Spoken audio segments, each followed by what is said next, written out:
সংগ্রামী বন্ধুগণ, আপনারা জানেন চট্টগ্রাম বন্দরকে অবৈধভাবে বিদেশিদের কাছে লিজ দেওয়া হয়েছে। সেই লিজ বাতিলের দাবিতে আমরা বাঙালি জাতির সম্পদ, দেশের সম্পদ রক্ষা করার জন্য আমরা আন্দোলন করছিলাম।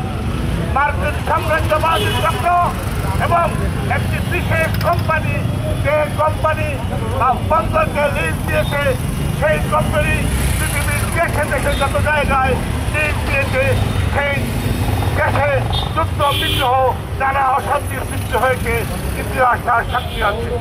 এবং বাংলাদেশ সরকারের সাথে এই কোম্পানির কি চুক্তি হয়েছে, চুক্তিনামায় বলা হয়েছে তা বাঙালি জাতির কাছে প্রকাশ করা হবে না, ডিসক্লোজিং ডিড বলে এটা উল্লেখ করা হয়েছে।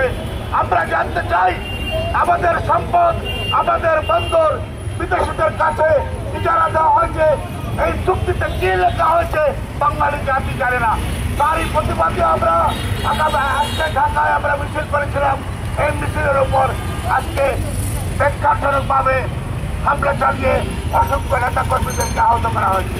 তারই প্রতিবাদে তাৎক্ষণিকভাবে আজকে আমরা বাংলাদেশ জাসদ বা গণতান্ত্রিক জোট, আমরা মুক্তিযুদ্ধের শক্তি আজকে প্রতিবাদ করার জন্য আমরা এখানে সম্মত হয়েছিলাম। কিন্তু কোম্পানির স্বার্থে, যারা জনতান্ত্রিক স্বার্থে আজকে পুলিশ বাহিনী আমাদের সাথে প্রেক্ষাপটজনক একটা আচরণ করছে।